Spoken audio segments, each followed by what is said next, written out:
There is a peculiarly British tragedy that plays out every single day. You see it in the queue at the post office. You hear it in the excessive apologies when two strangers bump into each other on the tube. It is the tragedy of pathological politeness. We are raised to believe that niceness is the currency of civilization. We are told that if we keep our heads down, do our duty, and refrain from causing a scene, the world will reward us with respect. We believe that if we are harmless, we are virtuous. But there is a moment, perhaps it happened to you this morning, or perhaps it has been building for a decade, when you realize that being nice isn't protecting you anymore. It is slowly cannibalizing you. It is costing you time. It is costing you money. But most terrifying of all, it is costing you your self-respect. You feel a shift coming, don't you? A deep, primal repulsion towards your own reflection. That moment when you are about to speak your truth, to draw a line in the sand, and yet something stops you. The ancient conditioning kicks in. You swallow the anger. You smile the polite smile. You step back. And every time you do that, a piece of your soul decays. This is not a video about how to be a bad person. It is an autopsy of your naivety. 500 years ago, in the political snake pit of Florence, a man named Niccolò Machiavelli wrote a small book that the world has been trying to ban ever since. History has painted Machiavelli as a teacher of evil, but history is written by those who wish to keep you docile. Machiavelli did not teach men how to be evil. He taught them how to stop being delusional. He saw the world through the lens of verità, effettuale, the effective truth. He understood that power is never given to those who wait politely in the queue. It is claimed by those who understand the game and play it without apology. This documentary is your permission slip to cross that line, to kill the gentleman so that the man can finally breathe. We are going to dissect the 7 stages of reclaiming your power. It begins not with action, but with the violent destruction of your illusions. Chapter 1. The Theatre of the Mind. Why are you so powerful in the shower and so powerless in the boardroom? Consider the architecture of your own mind. It is a theatre, a stage where you perform daily plays of heroism that nobody ever sees. How many times have you won an argument that never actually took place? How many times have you replayed a conversation from 3 years ago, finally delivering the perfect cutting comeback that would have silenced your critic? The French have a phrase for this, l'esprit de l'escalier, staircase wit, the perfect retort that comes to you only when you are leaving the party, walking down the stairs, when it is too late to matter. But your problem is deeper than missed timing. Your problem is addiction to simulation. You rehearse strength constantly. In the safety of your skull, you are a Machiavellian prince. You are direct. You are unshakable. You draw boundaries with the precision of a surgeon. Your brain releases dopamine during these simulations, tricking your nervous system into feeling the satisfaction of a victory you never earned. You are mentally obese on the junk food of imaginary courage. But when reality interferes, when the confrontation actually arrives, you freeze. You imagine saying no, but your mouth says maybe. You imagine walking away, but instead you stand there and explain yourself. Why? Because of the gap of consequence. In your mind, asserting yourself has no cost. In the simulation, when you tell your boss he is wrong, he respects you. In reality, you fear he will fire you. In the simulation, when you confront a toxic partner, they apologize. In reality, you fear they will abandon you. Machiavelli warned us about this. He wrote that entrepreneurs of the imagination act on how things ought to be rather than how they are, and thus travel to their ruin rather than their preservation. You are living in how things ought to be. You believe that your mental preparation counts as action. It does not. In fact, it is counterproductive. The more you rehearse without acting, the more you reinforce a dangerous neurological pattern, the pattern of being a fraud. Every time you fantasize about being strong but act weak, you are training your brain to dissociate. You are teaching yourself that you are a liar. You feel strong thoughts while performing submissive actions. This dissonance creates a deep, humming anxiety in the background of your life. It is the sound of your own potential screaming to be let out. You must understand this. The world does not judge you by your intentions, your thoughts, or your potential. It judges you only by what is visible. As long as your strength remains trapped in the theater of your mind, you are harmless. And in the eyes of Machiavelli, and indeed in the eyes of nature, if you are harmless, you are prey. Chapter 2. The Parasitic Symbiosis. Now, let us look outward. Let us examine the ecosystem you have built around yourself. If you have spent years being the nice guy, the reliable girl, the accommodating friend, who need you to stay exactly as you are, not because they love you, but because your submission serves their utility. In biology, there is a relationship known as parasitism. One organism benefits at the expense of the other. In human sociology, it is more subtle. It is a parasitic symbiosis. You get to feel good and moral, and they get to use you. Let us identify the 3 archetypes that are currently feeding on your lack of boundaries. The first archetype, the narcissist. They do not want a partner, they want a mirror. They need someone to reflect their own grandeur back at them. Your niceness, your willingness to listen for hours, your fear of interrupting, this makes you the perfect host. They love you, yes, but they love you the way a junkie loves his dealer. You supply the attention they crave. If you were to suddenly assert your own needs, their love would instantly curdle into rage. Why? Because the mirror has stopped reflecting. The second archetype, the lazy colleague.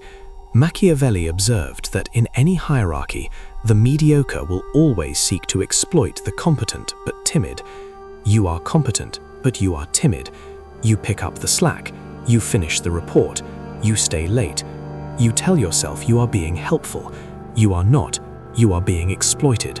Your industry allows their incompetence to remain hidden. You are the structural support beam that prevents the roof from collapsing on their laziness. The third archetype, the emotional vampire. These are the people who treat you as a free therapist. They dump their chaos onto you, leave feeling lighter, while you are left drained and heavy. They benefit from your inability to say, "I do not have the mental capacity for this right now." Here is the bitter pill you must swallow. It is your fault. Machiavelli would not pity you. He would say that by failing to set boundaries, you have trained them to treat you this way. You have taught them that your time is cheap. You have taught them that your respect is on sale. You think you are being a martyr. You think you are sacrificing yourself for the greater good, but you are merely avoiding conflict. When you start to change, and we will discuss how to do that in the next chapter, these people will panic. The system you support will shake. The colleague will have to work. The narcissist will have to find a new mirror. The vampire will have to find a new vein. They will accuse you of changing. They will say, "You've become cold." They will ask, "What's got into you?" Do not apologize. Do not explain. Their discomfort is not a sign that you are doing something wrong. It is the proof that you are finally doing something right. You are breaking the contract of symbiosis. You are evicting the parasites. But to do that, you must be willing to make the first move. And the physics of that first move are what terrify you most. Chapter 3. The Physics of the First Move. Now we face the physics of your transformation. Sir Isaac Newton's third law of motion states, "For every action, there is an equal and opposite reaction." This is not just physics, it is the fundamental law of social dynamics, and it is the primary reason you remain stuck. You see, your current life is an ecosystem in equilibrium. A dysfunctional equilibrium, yes, but stable nonetheless. Everyone knows their role. You are the provider, the listener, the shock absorber. The moment you make your first move, the moment you say no to an overtime request or stop to a disrespectful comment, you disrupt that equilibrium, you create force, and the universe will immediately send a force back at you. This is what Machiavelli called necessità, necessity. The friction is inevitable. You have spent your life trying to defy physics. You try to change your life without creating friction. You try to assert yourself without upsetting anyone. This is impossible. It is like trying to swim without disturbing the water. When you finally set a boundary, do not be surprised when the other person reacts with anger, guilt-tripping, or shock. They are not necessarily evil. They are simply reacting to the sudden removal of a resource they have come to rely on, you. You must expect this reaction. In fact, you must welcome it. The pushback is not a sign of failure. It is the only reliable evidence that you have actually moved. If everyone is still happy with you, you haven't changed anything. You've only rearranged the furniture on the Titanic. So, how do we begin? We do not start with a declaration of war. We start with what I call microaggressions of truth. Stop nodding when you disagree. Stop smiling when you are not amused. Stop apologizing for occupying space. These are small, almost invisible acts of rebellion, but they signal to your own nervous system that you are no longer a captive. You are breaking the surface tension. You are preparing for the collision. Chapter 4. Cruelty versus clarity. Here lies the greatest semantic trap in British culture, the confusion between being clarity and being cruelty. We are a polite nation. We value decorum. And because of this, we view directness as a form of violence. If a surgeon cuts open a patient to remove a tumor, is he being cruel? He is causing pain. He is drawing blood. He is leaving a scar. But he is not cruel. He is precise. He is doing what is necessary to save the life of the host. You must become the surgeon of your own life. Machiavelli had a reputation for ruthlessness, but remember, the word ruthless comes from rue, which means regret. To be ruthless simply means to act without regret. When you cut a toxic person out of your life, or when you deny a request that drains your energy, you will feel a phantom pain. You will feel mean. Your empathy will scream at you that you are a bad person. You must learn to distinguish between harm and hurt. Setting a boundary might hurt someone's feelings, but it does not harm them. In fact, allowing them to continue using you is the real harm. It enables their worst behavior and destroys your own dignity. Machiavelli wrote, "It is much safer to be feared than loved, because love is preserved by the link of obligation, which, owing to the baseness of men, is broken at every opportunity for their advantage, but fear preserves you by a dread of punishment which never fails." Translate this to modern life. Fear here does not mean terror, it means respect. When people know that you are capable of walking away, they respect you. When they know that your no is final, they respect you. They may not find you as warm or convenient as before, but they will treat you with a caution that you have never experienced. Stop trying to be a good guy. A good guy is harmless. Be a good man or woman. A good man is dangerous, but has that danger under voluntary control. That is the definition of meekness, having a sword and knowing when to keep it sheathed. Right now, you don't have a sword, you just have a smile. It is time to forge the sword. Chapter 5. The Great Filter. As you begin to apply the physics of friction and the philosophy of clarity, something painful will happen. Your circle will shrink. This is the stage where most people panic and retreat. They look around and see friends drifting away, family members becoming distant, colleagues becoming cold. They think, "Oh no, I'm destroying my life." No, you are not destroying your life. You are filtering it. There is a concept in psychology known as the crab bucket mentality. If you put a single crab in a bucket, it can climb out. But if you put a bunch of crabs in, whenever one tries to escape, the others will pull it back down, not out of malice, but out of instinct. Your rise exposes their stagnation. Your new standards insult their lack of discipline. When you start valuing yourself, the people who benefited from your low self-esteem will naturally fall away. This is not a tragedy, it is a sanitation process. You are flushing out the toxins. You will enter a period of solitude. In the UK, we are terrified of being alone. We fill the silence with chatter, with radio, with pub noise. But this solitude is different. It is the VIP section of your life. It is the empty space where you can finally hear your own voice without the distortion of other people's expectations. Do not rush to fill this space. Do not chase the people who are leaving. Let them go. The friends who stay, the ones who adjust to your new boundaries, they are the only ones who ever truly liked you. The rest only liked your utility. You are not losing friends. You are losing customers. Machiavelli knew that a prince cannot rely on mercenaries. He must rely on his own arms. In this phase, you are building your own army, an army of one. You are learning to stand on your own 2 feet without the crutch of external validation. It is lonely at the top of the mountain, yes, but the air is much cleaner. Chapter 6. The Silent Emperor. We live in the age of noise. Everyone is broadcasting. Everyone is explaining. Everyone is desperate to be understood. And in this cacophony, silence has become the ultimate luxury. It has also become the ultimate weapon. The nice guy is terrified of silence. When there is a pause in conversation, he rushes to fill it with nervous chatter. When he is accused, he rushes to defend himself with paragraphs of text. He believes that if he explains himself enough, he will be forgiven. But Machiavelli observed a different dynamic in the courts of power. He noticed that the king spoke the least, the jester spoke the most. Why? Because explanation is submission.